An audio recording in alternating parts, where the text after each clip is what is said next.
yeah. Okay. Well, welcome. Welcome to the June Table Talks, hosted by the Innsbrook Foundation. And we are so excited to have Kelly O'Keefe with us today. What a rare opportunity. And I'm so glad that you're tuning in to listen to one of RVA's leaders. And we're going to get started in just a moment. For those of you who I see are just coming in, please remember the chat room is available for you to share information. This is a conversation. The reason we rebranded what used to be called the Executives Breakfast is because we wanted you to feel like we were talking with you and not at you. And we wanted that opportunity for our speakers as well. So you're going to hear, I have no problem talking. I made a living doing it for 10 years, so I know I can talk. But I don't want to, suck all the air out of the Zoom room. And we want to hear primarily from Kelly, but I'm sure Kelly agrees with me that we want to hear from you. So if you have questions, you can raise your hand. There's an option for that. If you look at the bottom of your screen, there's a little box that says participants, and that gives you the option to raise your hand. You can also go to the chat room, and you can also use your emojis. Like, you can say things like, "Great job, Kelly," or you can say, "Thumbs up to everybody." All those kinds of options to make sure we don't miss you. And Stephen is going to have an eagle eye out for those who are coming into the room and for those who would like to offer a question. We don't have to wait until the end, I guess is my point. But without further ado, as they say, Kelly O'Keefe is our esteemed guest speaker today. And Kelly, most of you know, is the founding partner and CEO of the Brand Federation. He was formerly a professor at the VCU, and he is he is the chair and was running the VCU Brand Center. So a lot of marketing knowledge and other knowledge, and we want to just get started. But I want to welcome you, Kelly. Thank you so much for being with us. Thank you very much. I'm glad to be here. So Kelly, we're going to go through, I sent Kelly some comments and he sent me some, and we have a lot of information that we're just going to kind of make our way through. But as I mentioned, you were a professor at VCU, the managing director of the VCU Brand Center, and currently the managing partner and CEO of the Brand Federation. Could you tell us how all that evolved from you're going from professor to the VCU Brand Center? All of these organizations have just amazing reputations because of your leadership. Could you just tell us how it all sort of rolled out? Well, first of all, I'm really proud to be involved with such great organizations, but I can't take credit for my leadership having driven their success. One of the things that I've always tried to do in my work is surround myself with people who are smart, who are caring, who are passionate about their work, and who want to do the best work possible in the field of branding and communications. And so I've been blessed to have great partners in crime at the Brand Center and in my work at various companies that I've had. I think the focal point of all of my work has been to both understand what makes brands tick, what makes companies thrive. Some companies thrive while others fail. And also to be able to help elevate people and institutions by unlocking their potential. And interestingly, there's a lot of parallel between helping students to thrive and helping companies to thrive. In both cases, you're trying to unearth hidden talent and see something that maybe those organizations or individuals don't see for themselves, and help them to understand that they're capable of more. In the case of students, they're capable of better work than they've done so far, that it's in them and they have to push for it and get there. And I always say I want to try and create an addiction to the feeling that you have when you've just done your best work and everyone's saying, "Oh my God, that's really good." And you're like, "Yeah, oh, it is good." And I want to addict students to that feeling because I want them to want it again and again, to push harder to get it. In the same right, when you're working with a company on branding, one of the biggest things that you need to do is to be able to listen and learn and unearth hidden traits and characteristics that can lead to growth. In order to be successful in branding, you have to show a company how to grow, how to win over more customers, how to win over more partners and referral sources. If it's a nonprofit, how to inspire more donors to write those checks. And in every case, you have to unearth potential that hasn't yet been tapped. And so my path has been one that's been fairly consistent throughout everything I've done to try and help unlock that potential. Well, yes, and that is evident by your amazing clients and the kind of companies that you've helped over the years. And now we find ourselves with entirely new circumstances. COVID sort of upsided many of our work plans, many of our thoughts for the future. For us with events, we thought we had it all covered, except for a pandemic. And so there are many crises affecting our lives right now. We all know that.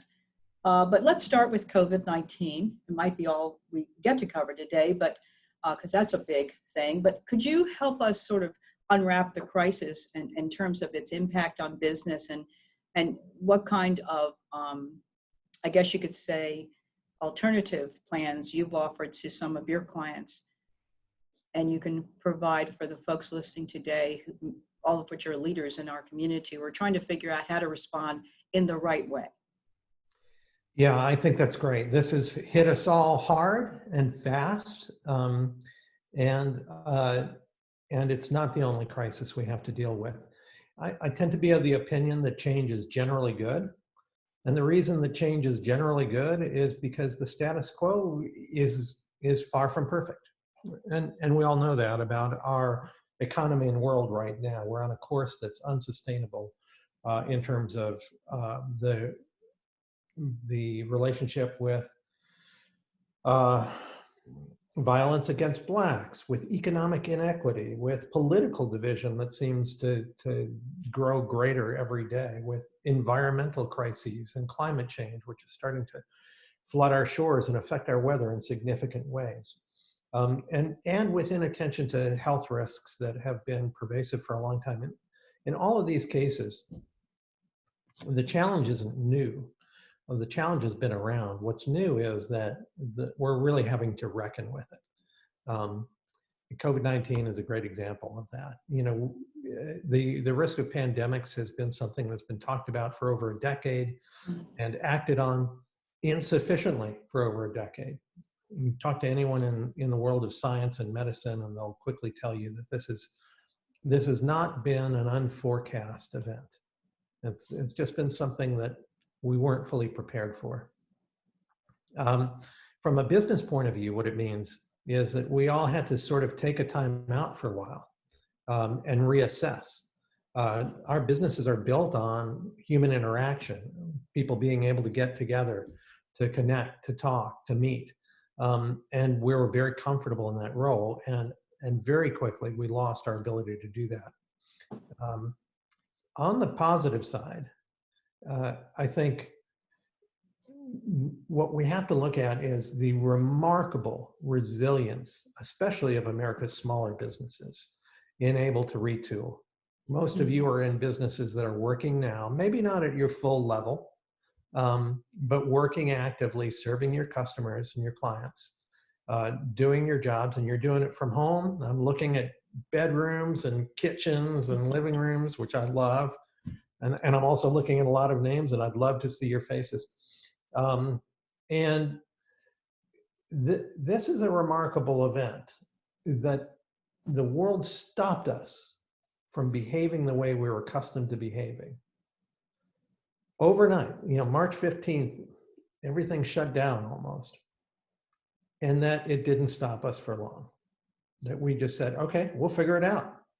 So here we are. You're going on with your table talks as though nothing happened in a different format, but you've responded almost immediately. So I think that's part of our counsel to businesses is, one, you can't stop doing what you're doing. You may have to slow down because customers might have walked away. But you have to quickly change and retool. I've worked with restaurant chains that are doing more business today than they did before the shutdown because they quickly retooled to online ordering and food delivery service. And what they've done is learn a new tool and a new trick that they won't lose when we all get back to whatever normal is. I do think that if your business is still in decline, that's not a time to do aggressive marketing with new customers because it's unlikely to be fruitful. So don't go out and run an ad campaign to try and shore it up right now if it's in decline. What we advise you to do is to focus your time and attention on existing relationships and past relationships. And reach out to them, offer them help, find ways that you can be useful to what they're doing, and you're more likely to be fruitful. Now, if you're one of those fortunate businesses who've already hit bottom and you're coming back up, that curve coming back out of a slump, this is true in any recession. It was true in 2008. It was true in the dot-com crash of early 2000. It was true after 9/11. Anytime we come out of a slump and you're starting to see traction, that is actually a very good time to promote and grow your business and get active in sales and get active in marketing. You will be disproportionately rewarded for pushing on the accelerator pedal coming out of that decline. Because what you're starting to see are people getting back to work and getting back to buying what you have to sell. And if you're seeing those indicators, then lean into that, and you can often outpace a competitor. Also, never waste a good crisis. Almost all of us, certainly myself included, have flaws in our business that we know about. I'm sure we have plenty that we don't know about, but we have flaws that we know about, that we talk about in our partner meetings or in our staff meetings, but we never quite get around to fixing them. This is a great time to say, we are going to tackle that. And there's no better way than first making sure you have a deadline. And most of us respond better to deadlines than anything else. If you've got a challenge with your customer service that you need to fix, set a deadline for it. And if you need outside expertise, then get that outside expertise.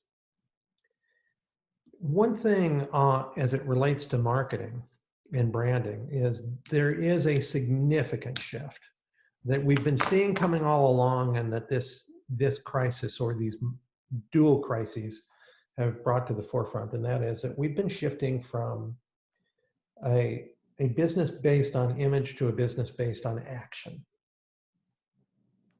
And what we tell our clients, when our clients say, hey, COVID-19 is here, and I no longer know what to say to my customers, I no longer know what to say to my employees, our response is always, stop thinking about what to say to your customers and what to say to your employees, and start thinking about, what should I do for my employees? What should I do for my customers? What can we do together? Because what we're looking at now is a time when people are rewarding taking action. And in fact, if you talk about the COVID-19 crisis or the George Floyd crisis, and you're not prepared to back it with action, your words will sound hollow, and it can actually backfire on you. One of the first things we did at Brand Federation when COVID-19 hit was send a message to all of our current and past clients. And we said, we have always worked remotely. That's the nature of our business. And we are happy to offer all of you a free 2-hour Zoom session to help you reckon with how to respond to the COVID-19 crisis. Just let us know, and we'll jump on. And that's something we are going to do for you. There's no cost, there's no strings attached. And many clients took us up on that. You know, they wanted to sort out the best way to respond, and we helped them sort out the best way to respond. That was doing something for them, and it was done selflessly, But I have to say, it also resulted in a significant boost of proposals and contracts being signed. Because when you do something for someone, they often want to do something back for you. It's just human nature. Well, that brings to, I wrote down what you said, call your clients, and you didn't say, see what you can get from them. You said, offer to help them. I love that. That is something that I think that we know about, but most of what we're doing, especially from a sales perspective, is we're trying to get our products or our services out to others rather than finding out what they really need from us. And this is, yeah, I love that, Kelly, to find out what people really need. And I've seen some of that on LinkedIn with some folks offering that, but that's a really um, great concept and one that we can definitely adopt. You know, we spend a lot of time, the Innsbrook Foundation spend a lot of time partnering with charities and trying to help them raise money and raise awareness. And I would say that's a good next step for me to reach out to them. We can't do it in the normal way. What else can we do for you? So I like that. Yeah, thank you. I'm going to take that definitely to heart. Um, so one of the things I was thinking about as you were talking is that um, I guess I would call it unfortunate, but it's not new. And that is that some people are reacting to the COVID-19 crisis um, in a way that says, the way I respond personally to this crisis is somehow right, and the way you're responding is wrong. And what I mean by that is I was in a restaurant, actually it was in our restaurant, but I was in a restaurant recently, and actually everywhere I go, I wear my mask. I wear it because I don't want to catch COVID, and I wear it because I'm around other people, not on a big basis, but I interface with others, whether it's the store or the bank, and I don't know if I could possibly have it. So I want to protect you, and I want to protect myself. And I was called out on it already twice, and it occurred to me, what I mean by that is the comment was, wow, you look ridiculous with that mask on. And I thought, the first thought I thought is, why do you care? Why does that bother you? But the second thought I had is, what if this sort of manifests as some sort of stigmatizing situation where people are made to feel bad because they're protecting themselves or not protecting themselves in the workplace, in the community? How do you, as a business, how do you create a platform to respond to that for your personnel and for your clients? Well, you've kind of tipped into one of the big liabilities that we have in the current environment in the United States. And that is that decision making that didn't used to be political has become politicized. There's really nothing political about a virus. It's the least political thing in the world. It can't be blamed on a politician. The response may be so, but it's the kind of event that it used to be united our country because we all had a common enemy and we were working together against that common enemy. And now we have different camps in our country, which is a shame, who sometimes respond to different things differently. And I think the height of absurdity of that is whether you wear a mask or whether you don't wear a mask may emerge from your belief of how real this crisis is based on information that you're being given. And the truth is, regardless of what side you're on, we're a country and a people that likes to take risks, but not with our health. So I think it's always wise, as you said, Yvonne, you're following the governor's recommendations, and that's a wise thing to do. I happen to have a brother who works at the National Cancer Institute in Frederick, Maryland, and he is working right now on tests that they are running for a protein called grifficin, which is in testing because it's incredibly effective, at least in the preliminary test against COVID-19. And so maybe months from now, it will be one of the things that helps us all get back to work, and maybe it won't. That's the nature of the scientific process. But he says, when you're thinking about things like masks and thinking about creating a safe work environment, one thing to remember is that wearing a mask may not save you from getting the virus on any given day. Just like it might be okay to shake somebody's hand once and you might be fine. But when you multiply it, if you're in restaurants every day, if you're among people every day, the odds of you being exposed to COVID-19 are much higher if you're not wearing a mask, and also wearing a mask protects others. I think that the right thing for businesses is to act not based on their politics or what news programming they watch at night, but based on their heart. If you feel that taking certain actions to protect your workforce or your customers makes sense to you, then do it. Do it. And if you feel like you're getting pushback out there because of doing it, that's not something I'd worry about. Great organizations are driven by conviction. And conviction, the best evidence we have of whether somebody has conviction about an issue is when they're willing to pursue it, even if it's not in their best interest. So don't worry about what you might get flack for in the short term. Worry about what you believe to be right. And almost always, those are the decisions that will help a company survive crises. That is perfect. And, one of the things we're putting in place right now, of course, is how we're going to host events. We want to be ready. And I put in place a policy where all staff and volunteers have to wear masks. And we're going to have gloves available as well. And it's one of those things where you say, you know what, safety and security is always our priority, no matter what's happening.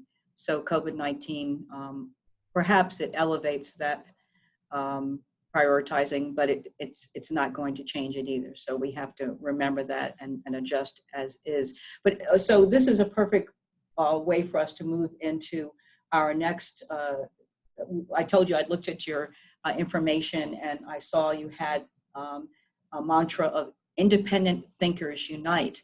And I love the thought of that, but could you sort of build on that and help us to know what that means? Well, yes. One of the things that my current company, Brand Federation, is built on is a trend that we've seen for a long time. More and more people were dropping out in the marketing world, dropping out of agencies, and dropping out, for that matter, out of corporations where they might be working in senior marketing roles to work as independent consultants. And those independent consultants, there was a time when if you had a business card that said I was an independent marketing consultant, it meant you were between jobs.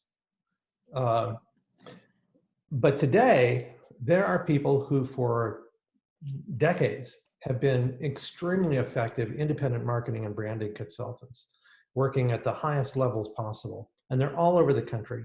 And clients are more and more willing to take advantage of those services. Instead of hiring an ad agency where they might get a big team and a big cost and end up working with juniors, they're hiring professionals who could come in, solve their problems, work directly with them, and get out of the way. And so what we found was the opportunity to bring these people together all over the country. And now we have over a dozen members who are outside of the United States, in Europe, in South America, and Asia. And we help clients find the right talent, and we help that talent manage their own businesses well. We give them software support, technology tools, research tools. We also do something, the favorite thing that we do for our consultants is pay their bills. Which seems like that's an obvious question, but if you're working with Brand Federation, you're paid every 30 days like clockwork for for your work, whether our clients have paid us or not. We take the collection risk and we make sure that you're paid on time every time. You don't even have to send a bill. We know what we owe you and we direct deposit it into your account. And it's not surprising that consultants in a creative field are not great at the administrative side of their business. So they're so grateful to us for taking that on and making sure that they're appropriately compensated for their work. So we are uniting independent thinkers, and we believe that these are people who can unlock greatness in almost any business. I mean, right now we're working with MIT. I love those people, brilliant people at one of the best colleges in the world, on something that actually relates very well to COVID-19. We're working with them on their open learning division, which is a pioneer in online teaching. And so they're certainly experiencing growth. We're working with Cancer Treatment Centers of America out of Chicago. We're handled the merger of two global nonprofit organizations, Lutheran World Relief and IMA World Health, to rename that organization Chorus and relaunch it. And with corporations like Estes and Compare.com and with nonprofits here at home that we care a lot about, like the Richmond Behavioral Health Authority and Richmond Humanities, Virginia Humanities, Richmond Symphony. We're always trying to do at least a portion of our work for the nonprofit world, because it's one of our ways of using our voice to lift others up. Awesome. Thank you, Kelly. I'm looking in the chat room. I see that I think I missed it earlier, so I want to go back to it. Jeff Sanford sent a question for you. I'm just going to read it directly. Thank you, Jeff. Kelly, many organizations are being forced to have a position relative to the race circumstances and the civil unrest. What are you encouraging your clients to do here? Many don't want to bring their organizations into this mess, but feel the pressure to do so. Thank you, Jeff. Jeff, I think that's a very good question. And my response would be, don't feel forced, but do act. The thing that should force you to have a position on racial inequity and on aggressive policing should be your upbringing and your teaching and your morals and your faith. Because what's really happening out there and people are saying enough is enough with respect to being mistreated. And we have had a world of inequity for our Black brothers and sisters for an awfully long time, and we've done too little. I think the first thing is to admit that we've done too little. And that doesn't mean that you have to support violence in protesting. It doesn't mean that you have to support attacks on law enforcement officers and public safety officers. But it's a conversation that you should be willing to talk about from a perspective of your ethics and your values. From our perspective, as we've worked a lot in this realm, and in fact, we're working right now with VCPI, which is a community policing organization that helps train police all over the country in better methods of policing that engage the community and are proven to be more successful. And we're honored to be able to help that. But we look and we say to ourselves, have we done everything we could do to make sure that everybody in our community has an equal voice and an equal opportunity? And the answer is no, we haven't. So it's okay to admit that we could be doing more and to ask for help to do more. One of the best things to do if you're unsure how to act or even how to talk about issues of race in today's world with your employees or your customers is don't worry about talking, just start listening. And I'll tell you another secret to the methods that we use at Brand Federation is that we believe listening is always the best start to a sound strategy. And so we listen early and often on any issue that we need to learn more about. And only once we feel like we've learned enough do we speak as honestly and transparently as possible. When I talk about honesty and transparency, I'm going to talk now to the CEOs and leaders on this call. We as CEOs think we always have to have the answer. We're just wired that way. And it is okay not to have the answer here, because honestly, nobody does. It's okay to say, I'm worried about this, and I'm concerned, and I'm not quite sure what we should be doing. I'd love for you to give me ideas. And do as much listening as you can to the Blacks and other minorities in your organization. And they'll tell you a lot. You'll learn a lot that way. But I wouldn't stay on the sidelines on this. I think it's okay to say, I stand for everyone in this country having equal opportunity, being equal in the eyes of the law, and being able to lift themselves up out of poverty and thrive in our economy. And if we're not able to do that, then we need to get to work. Yeah, I completely agree. Kelly, if you have anything else you'd like to say, or if you want to respond, please let Stephen know, because it was your question. It was a good one, and I don't want to. Okay, Jeff. He actually did. Yeah, go ahead. Do you want to be unmuted, Jeff? Yes, can you be unmuted? Didn't ask to be unmuted, but Okay. I'm happy to. You know, I will say, because this, you know, these last two questions have both dealt with sort of political sensitivities. One of the things that we teach at the Brand Center is that in order to get the best possible answer to a dilemma, you first have to start by asking the right question. And almost nobody does. You know, we teach our students, whatever the client says they need probably isn't what they need, but listen to what they say the challenge is. So you might say, well, I need an ad campaign, and we're going to say, well, tell us what you hope that will accomplish for you. And well, we need to grow sales of our new product. Tell me more about that. Have the sales been lackluster for that new product compared to other new products? Could it be the product's fault? Often when you do that, you find that the problem isn't what you thought it was, or it wasn't framed properly. And I'll give you an example of how that undermines our unity as a country. If I ask the question, should abortion be legal?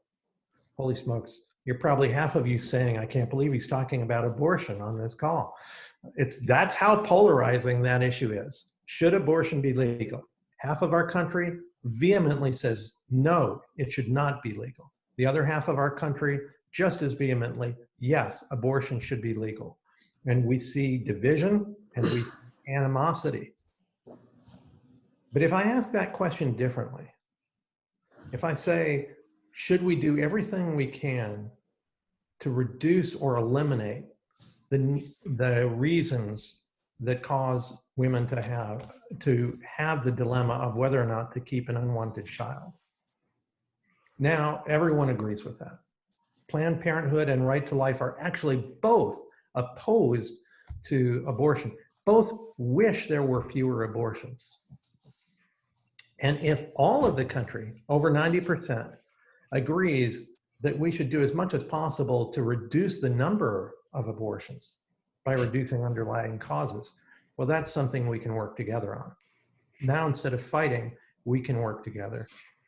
And too often the issues that are important issues of our time are politicized into blue and red, black and white.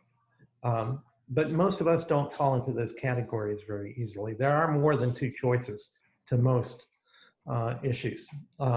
And framing it properly, I think, is important. So if you say, do you support the protests on the street? That's That's a delicate question.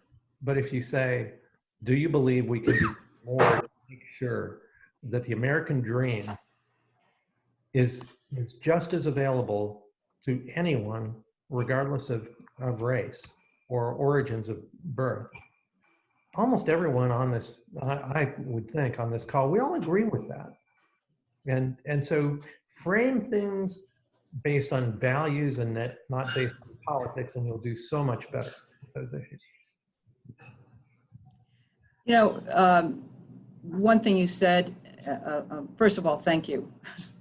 You know, I think that the polarization issue is really so much at the heart of it, but the proposed solutions you offer, Kelly, they take a lot of energy and thought and time. And, you know, I feel as though sometimes people knee-jerk a polarized view because it's so much easier than trying to get to the heart of it and ask the right questions. That takes time. That takes also the ability to say, okay, let me hear what your concern is and why you're on that side. And so we at the Innsbrook Foundation, this is not maybe the best example, but it is something we deal with, is, you know, we're creating all these events. Well, we think they're important. We think they're going to be great, but how do we know that anybody else does? So we're constantly wanting to ask those kinds of questions to find out, you know, whether we're even doing the right thing. I think asking the questions is an excellent idea. And Jeff was concerned about the balancing apathy and compassion and the polarization of the issues. But I think that if we do ask the right questions, then we can at least get started with that. And so I love your Independent Thinkers Unite concept. How would you suggest, and we didn't talk about this, but how would you suggest someone deal with the independent thinkers that are on social media? And Stephen and I often have to, he'll come to me and say, because he's our marketing director, he says, Yvonne, you know, someone said something underneath our ad, and it's you know, I wouldn't say nice or not nice, it's just that it's negative. And so we don't hide or delete stuff, you know, but at the same time, we want to be responsive. We can't just not respond. So how do you deal with that from a social media standpoint? Another example I'll give you is that an organization, I was actually sent some information about an organization that stood on one side or the other, I'll just say, on the subject of George Floyd and the protest. And it was truly vehement. I mean, the person who owned the business was being very negative, very almost explosive in their comments. We all know not to do that. That's an extreme, but what do we do? How do we deal with the social media aspect of it in terms of responding to people who want to maybe even use our platform to vent?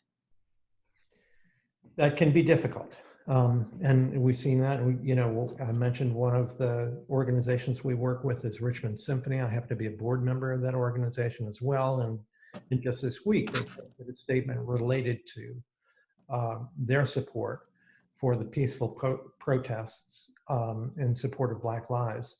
And a component of that used an image on Monument Avenue, and there were people who had very strong opinions about that image, some of them negative. I think one thing that I've learned about social media is that you do need to just step back and sometimes let things play out. One story that I love is we had just launched for one of our largest clients at the time. This was 2007 for a National Association of Broadcasters, who we helped with a strategic plan to reinvent the organization and also reinvent the broadcast business to some extent by going to digital across all platforms. But we had worked with them and we launched this thing in a big show in Vegas. And we had a social media site, and the first thing that was posted the next morning was, "This is the worst brand campaign in the history of American business." And I saved that headline, by the way, because I thought, wow, I mean, I'm almost proud.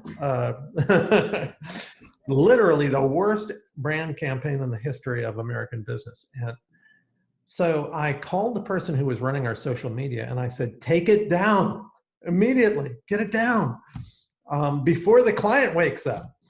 And they said, well, Kelly, I would advise you not to do that.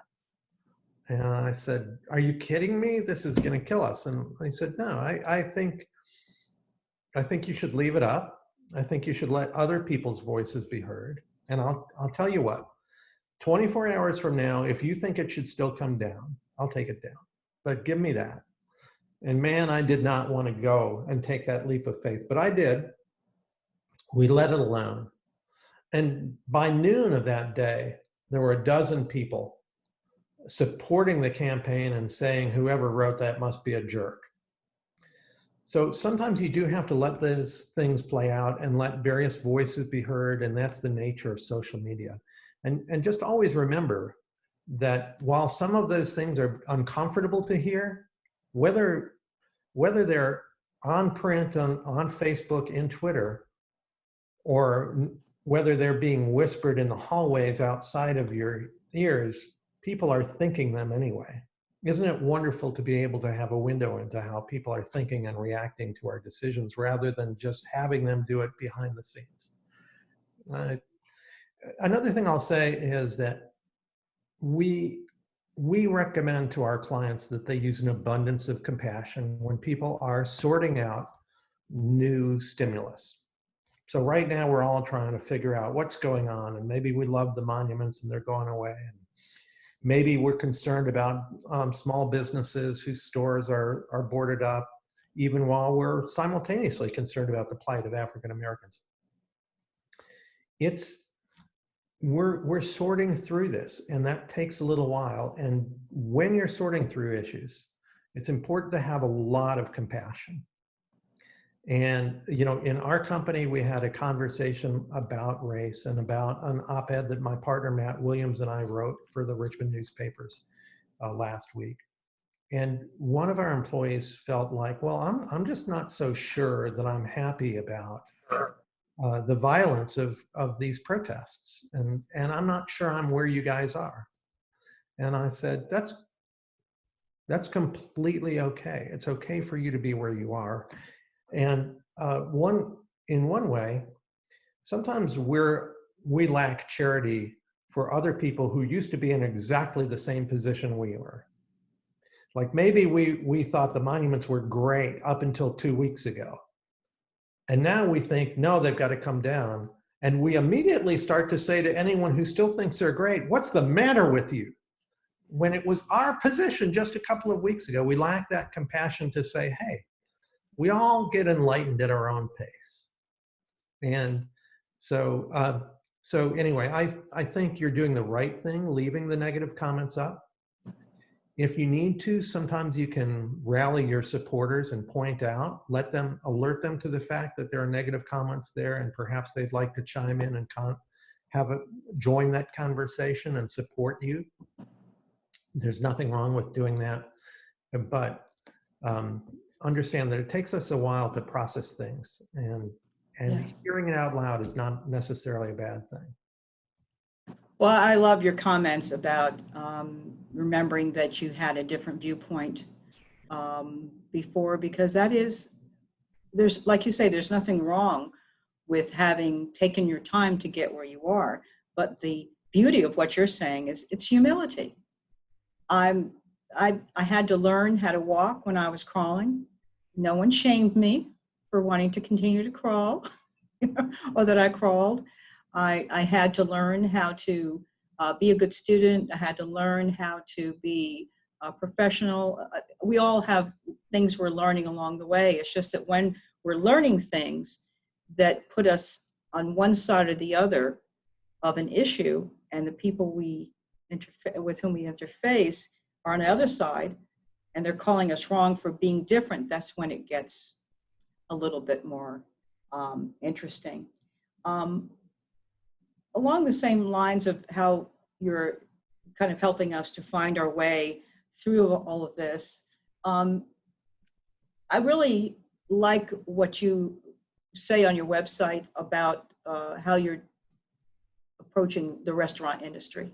And you mentioned earlier that the restaurant industry is one of the industries that's being really hit the hardest through COVID-19, but there are varying stories. But I love the pragmatic roadmap that you're offering your restaurant clients. Could you tell us more about that?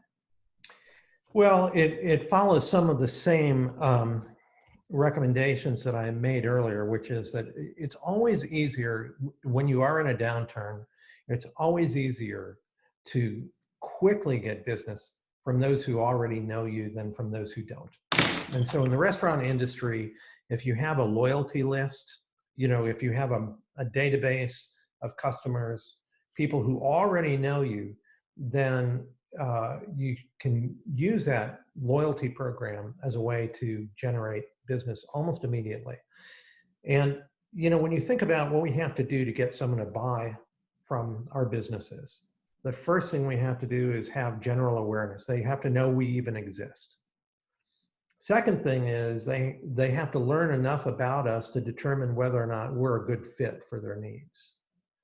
The third thing is they have to, after having learned about us, they have to say, you know what? I do think they're a good fit. I would like to work with them. And the fourth thing is they actually have to transact business.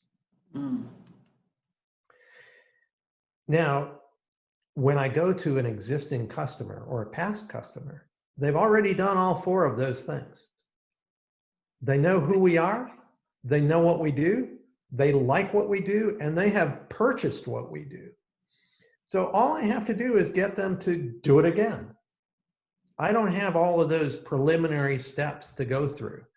And so it can be an immediate thing to reach out with an offer of some kind to those who already know you, already like you, and just need a little bit of stimulus to get them back over the hump. But I do worry about our restaurant workers and our retail workers. One of the first organizations we reached out to when COVID-19 came to offer help was the RMA, the Richmond Merchants Association, Retail Merchants Association. Great organization that does great in the community, and we knew their members were going to be hard hit. And so we're very proud that through our work that we donated to them to try and help them, help their members, that we launched Retail Relief 2020, which is a program that combines advocacy to get them some support at a state and local level, as well as free membership for the next 6 months, not only for their existing members, but for any new member that wants to join them. It's still free and they're still welcome to become a member and take advantage of all of the programs that they offer. And I love that. And I have to tell you that they were so interested in what they could do to help retail members that when I mentioned to Nancy Thomas, their director, that I thought they might consider a 3-month free membership, she said, 3 months is not long enough. Let's go with 6. And I was like, yes, here's an organization that really wants to see what it can do to help. The truth is, by helping their members more at a time like this, they may well be preserving their future as a membership organization, because those members will remember that they were there for them and they had their back when they needed it.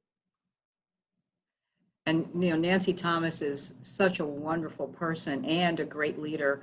It does not surprise me at all. And maybe that is the kind of example we can all learn from, because as you've said many times today, that we're all facing this together. And so I would ask you, and then I want to open up to questions. How do we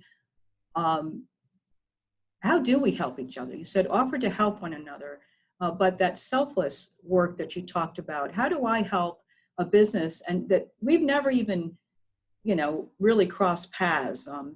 I know about them. They're doing great work in our community. I admire what they're doing, but we're not in like fields. How do I reach out and help them in a way that makes sense? Not just saying it, like you say, actually doing it. Is there anything that we can do across our community, the Richmond region, to help one another with, high tides raising all ships type of thing? Yeah, that's a great question. I always say focus on your superpower. Focus on what you do best. Like In our case, we're not good at a lot of stuff, but you know what we are good at?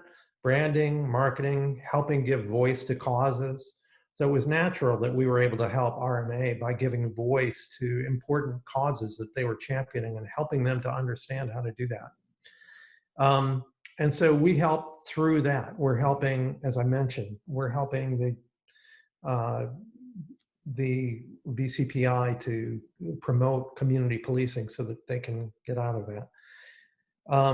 I have a sister, she runs a company that makes boxes in Michigan.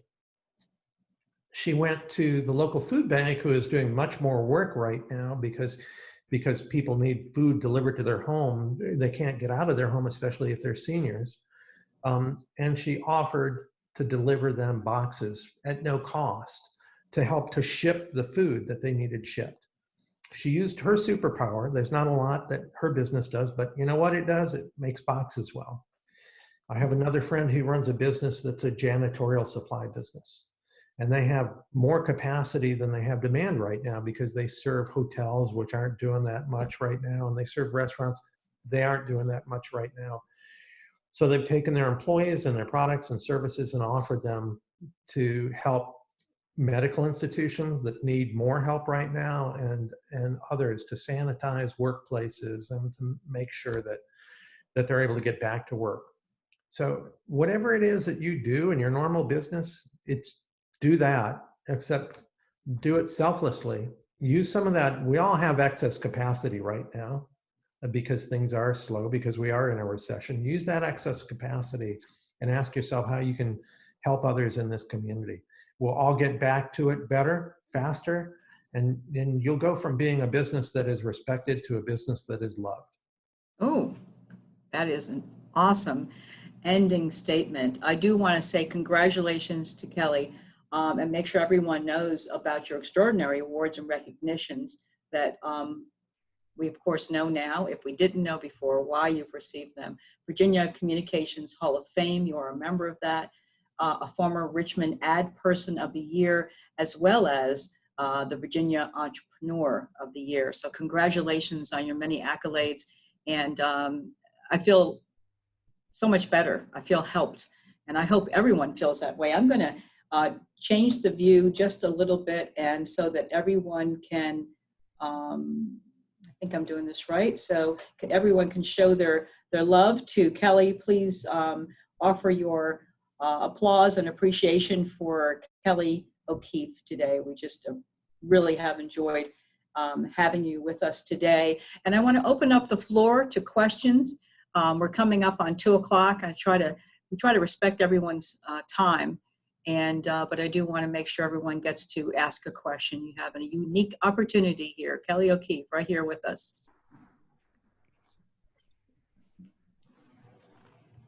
I see some accolades in the chat room. Anybody have a question?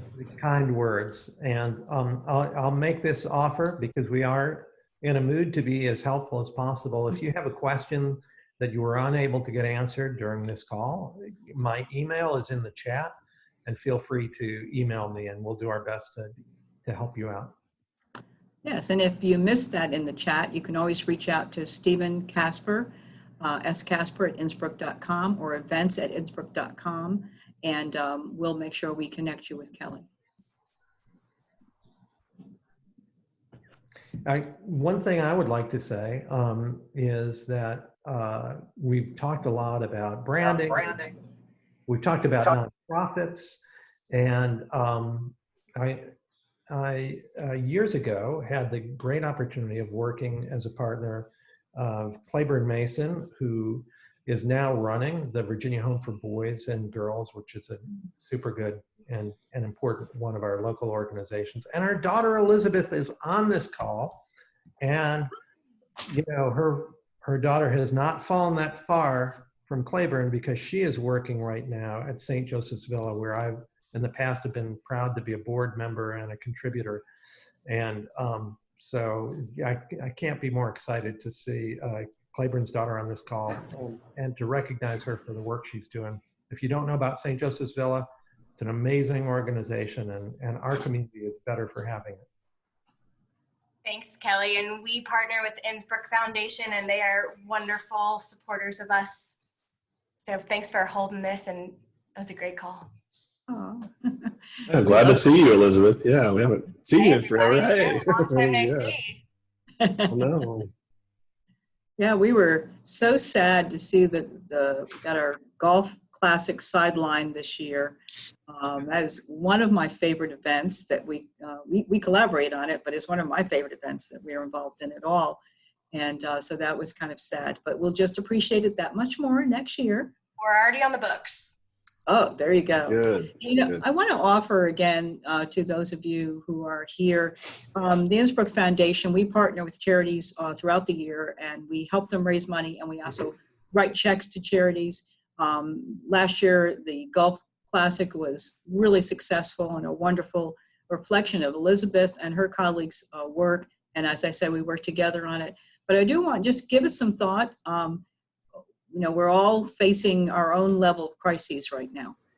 But if you have a couple extra dimes sitting around, and sometimes it just takes the thought of, you know, okay, where can I help out? St. Joseph's Villa is a wonderful organization and a great example of an organization that has always helped our community grow in a better way.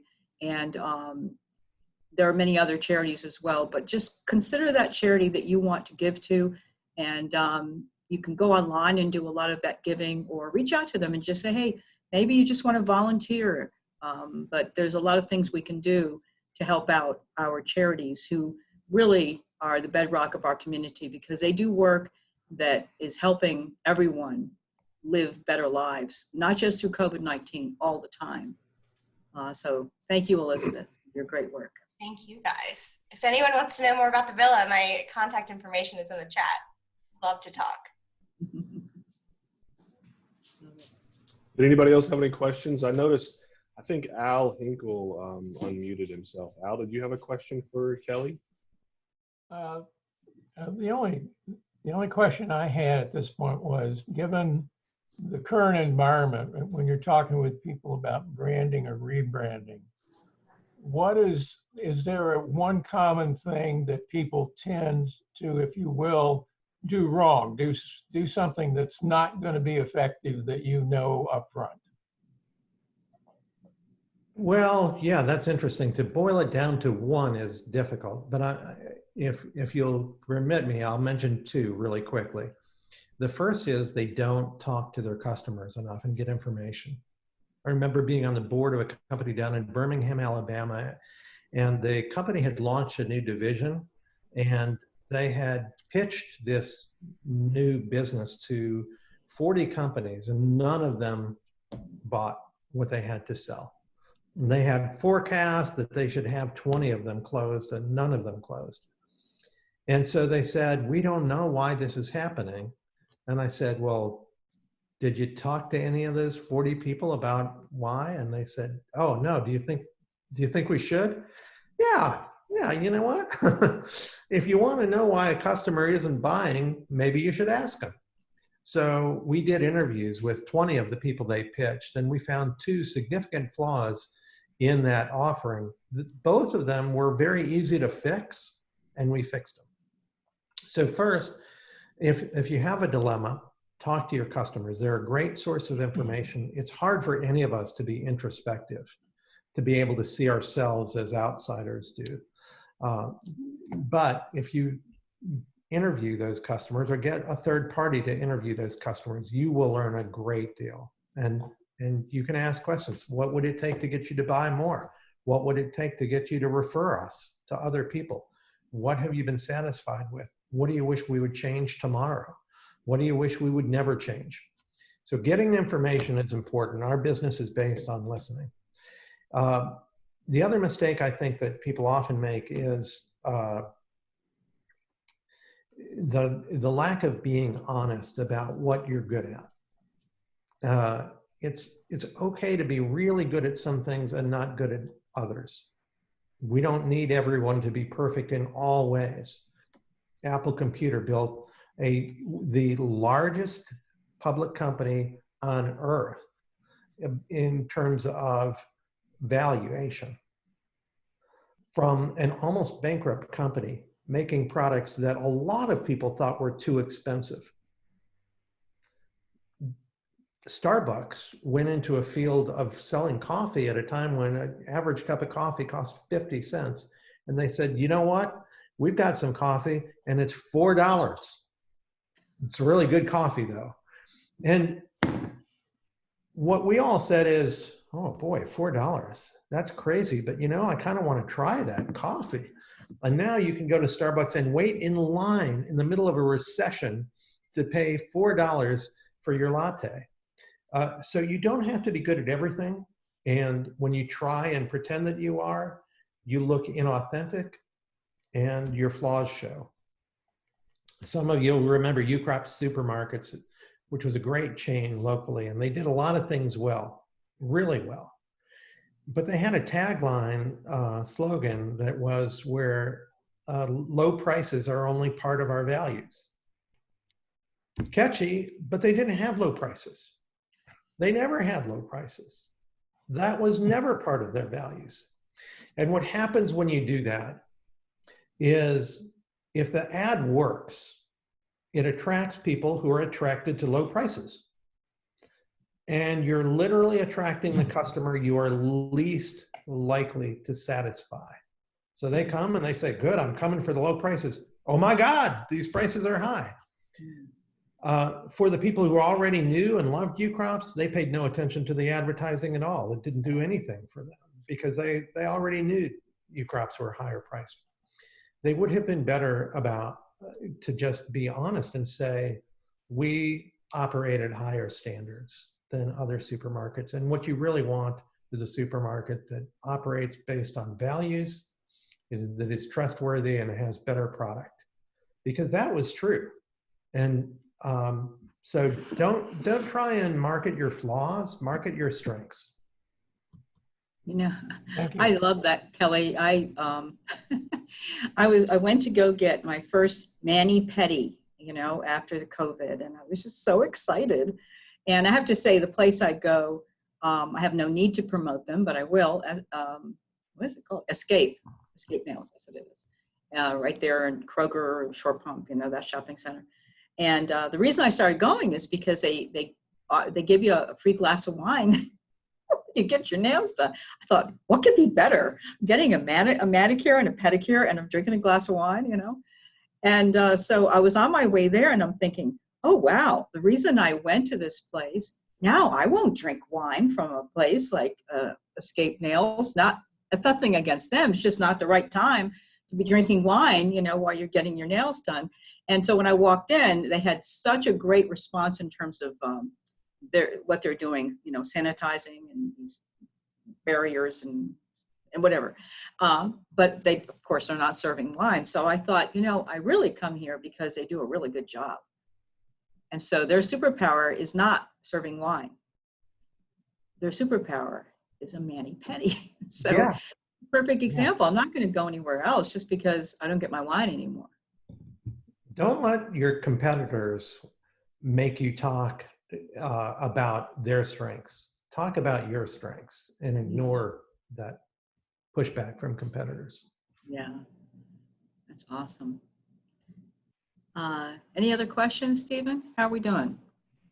I don't see any other questions in the chat right now, but you're welcome. If anybody does have any questions, you're welcome to write them out in the chat area or unmute yourself and ask. We have a few minutes left.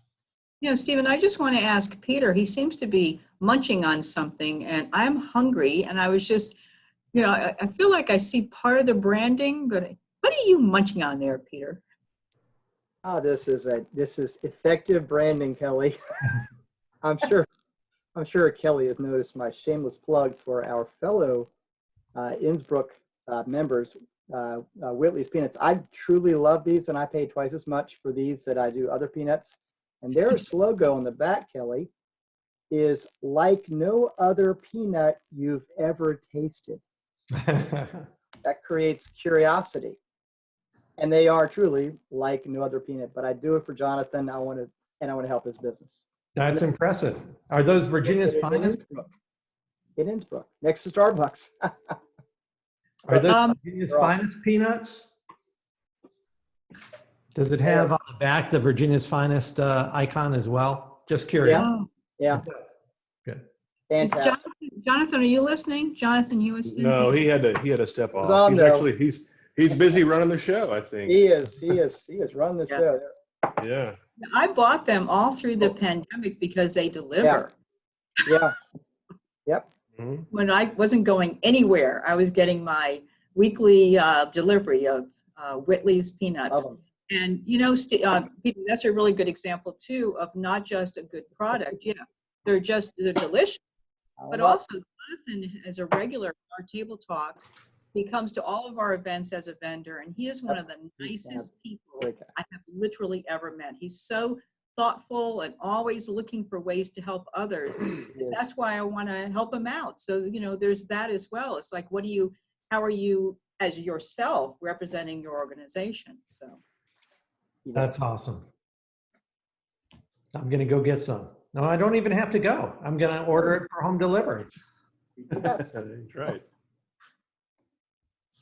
Well, as we wrap up, and I'm going to let Stephen have the last words, but I just want to mention that we truly, truly appreciate everyone coming to our virtual Zoom talks. Stephen and I are both extroverts. We love being around people, so the event world is perfect for us. And it's kind of painful not to be around everyone. But more importantly, we just feel as though the ability to engage the community, even virtually, is really important to us.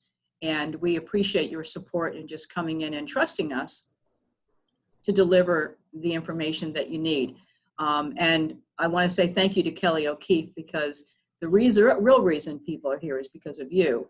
And so by your saying yes and volunteering your time to be a part of our Zoom call today and our table talks really means a lot. We recorded this, and Stephen will get into that, because we want everyone to be able to benefit from your wisdom and your heart. And just thank you again for being here. Thank you very much. It's been fun chatting with you. I love the format of just having a conversation, and I look forward to continuing to see some of your faces in the future.